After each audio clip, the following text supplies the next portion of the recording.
पाहूयात सोलापूर शहरातील होम मैदानावर कृषी प्रदर्शनाचं आयोजन करण्यात आलं आहे। या कृषी प्रदर्शनामध्ये राधा नामक बुटकी म्हैस आकर्षणाचा विषय ठरते। ही राधा जगातील सर्वात बुटकी म्हैस असल्याचा दावा तिचे मालक अनिकेत बोराटे यांनी केला। कृषी प्रदर्शनातील या लाडक्या राधाला तब्बल 3.5 लाख रुपयांना विकत घेण्याची मागणी करण्यात आली आहे। मात्र किती किंमत आली तरी आम्ही राधाला विकणार नसल्याचं तिच्या मालकांनी म्हटलंय।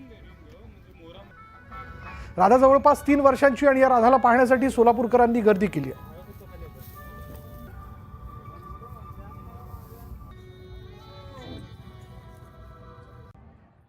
सोलापुरात सिद्धेश्वर यात्रेनिमित्ताने सिद्धेश्वर कृषी प्रदर्शनाचे आयोजन करण्यात आलेले आहे। असं असलं तरी कृषी प्रदर्शनात एक आकर्षणाचा विषय ठरत आहे ती राधा म्हैस।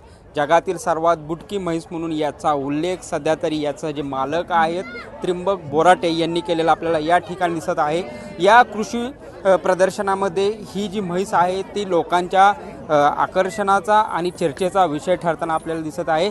पाहिला गेलं तर 3 फूट लांबीची ही जी काय म्हैस आहे आणि 6 फूट लांबीची ही जी म्हैस आहे ती सर्व आकर्षणात आणि आपण पाहिला गेलं तर आकर्षक पद्धतीने हिला सजवण्यातही आलेलं आहे। आपल्यासोबत म्हैस जे आहे बुटकी म्हैस म्हणून ज्याची प्रचिती आलेली आहे ते आपल्यासोबत मालक आहेत अनिकेत बोराटे। दादा न्यूज 18 लोकमतमध्ये तुमचं स्वागत आहे।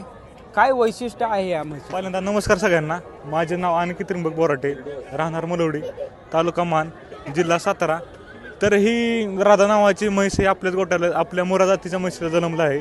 तिचं खास वैशिष्ट्य म्हणजे जी उंची आहे ना ती 3 फुटच आहे आणि तिची लांबी 6 फुटापर्यंत आहे। आणि तिचं वैशिष्ट्य म्हणजे की आता तुम्ही यूट्यूब, गुगल वगैरे फेसबुकला जर कुठं यूट्यूबला सर्च केलं तर आपल्याला ह्या छोट्या म्हशीमध्ये तर बघण्यात नाही।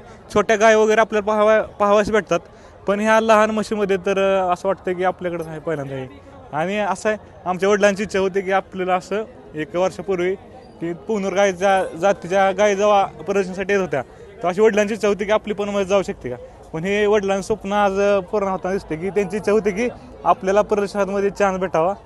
अशा पद्धतीने साधीच जे आपले दुसरे जनावरे असतात जे शेतकऱ्यांच्या गोठात असतात तेच आपल्याला या ठिकाणी जो त्यांना चारा लागतो तोच या राधा म्हशीला लागतो। मात्र ही राधा म्हस आहे ती सर्वांच्या आकर्षणाचा केंद्रबिंदू ठरली असंच म्हणावं लागेल। सध्या तरी सोलापुरात जी सिद्धेश्वर यात्रा होणार आहे त्या निमित्ताने सिद्धेश्वर कृषी प्रदर्शन होणार आहे, त्याचाही आकर्षणाचा विषय आपल्याला ठरत आहे। कॅमेरामॅन अनिल कांबळेचा प्रीतम पंडित, न्यूज 18 लोकमत, सोलापूर।